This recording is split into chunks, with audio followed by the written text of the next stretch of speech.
point. Thank you very much. I know my time is up. Thank you very much, Senator Coates. Thank you, Mr. Chairman. Just two things I would like to raise in the time that I have. One is, Mr. Secretary, as CIA Director, you had operational control over the bin Laden raid. As you know, three of us on this committee also serve on the Senate Intelligence Committee, which Senator Feinstein chairs. And we've been alarmed, I think it's fair to say, with this recent spate of leaks that have occurred. We are working together in a bipartisan way to try to address this.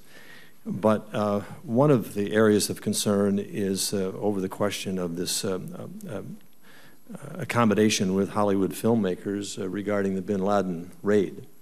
It's been alleged that the name of one of the participants in that, one of our uniformed participants in that, has been made public. We were wondering, the question is whether what other details have been shared about that.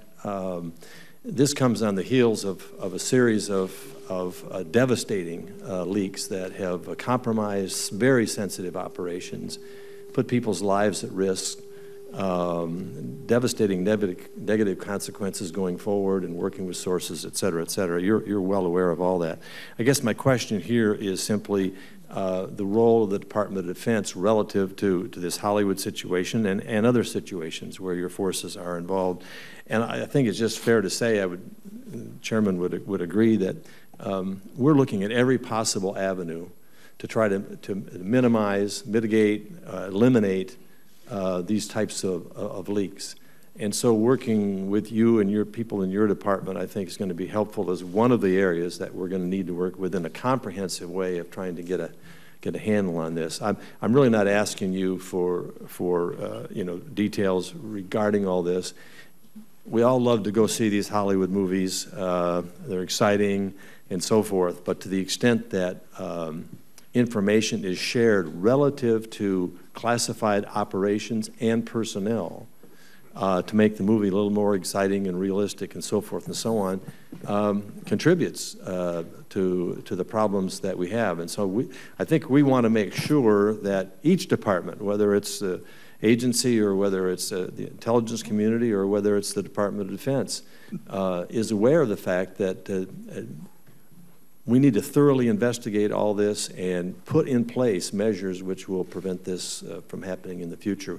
Whether you want to comment on that or not, I'll leave that to you. Thank you, Senator. Well, look, let me first say, as a former director of the CIA, I deplore the unauthorized disclosures of classified information. I think this is something that does have to be fully investigated, and that it has to be very clear that this is intolerable. If we're going to try to protect the defense of this country, we've got to be able to protect those who are involved in clandestine operations.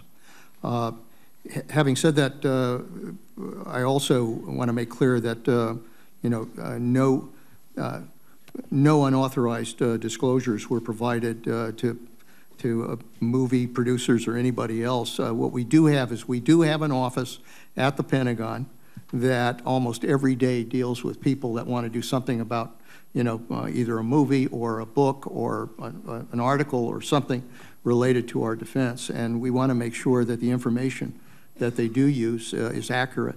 And we do assist them with regards to the accuracy of that information. But I can assure you, I've asked that question.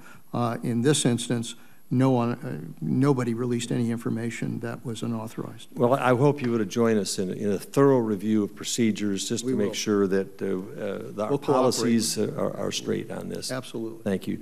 And General Dempsey, you and I were posted to Europe during the same time frame, and I do agree with Senator Hutchison that, with this rebalancing in global posture and with our financial and fiscal issues, we have to be very careful with taxpayers' money, and I think she raised some legitimate questions in terms of, infrastructure and MILCON money going to that.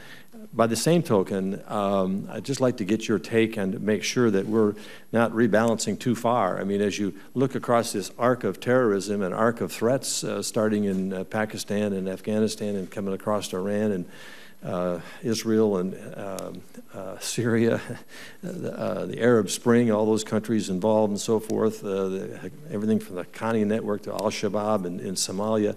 I mean, there are a lot of threats out there. And the question is, some of these threats require a rapid response.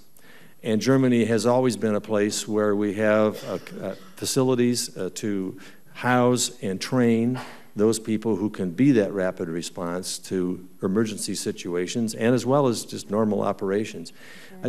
Have we gone too far, or I mean, are we on the cusp of leaving too much too fast? And then when you also add the NATO component in terms of our need to continue to utilize and keep that organization dynamic and vibrant and effective as a partner, what is your take on all that? Well, as you know, Senator, former ambassador, I've had 12 years of service in NATO, and so I tend to see the world in many cases through our North Atlantic Alliance. And in fact, I think that's legitimate because it is the track record of this country that when we enter into conflict, the first people we turn to be partners with us in that regard are the members of the North Atlantic Alliance. Secondly, you know, we shouldn't discount the benefit of being there to also build partners, build their capacity. And we do that at places like Hohenfels and Grafenwehr and elsewhere. And I think that building their capability makes it certain that we won't always have to be in the lead, even if sometimes there's some political reluctance that has to be overcome to do that.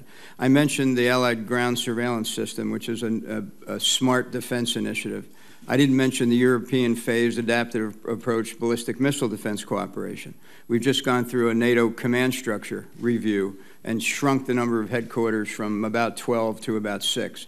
So I mean, I will just tell you that I tend to be very strong on our relationship with NATO, notwithstanding the Senator's concerns about the investment.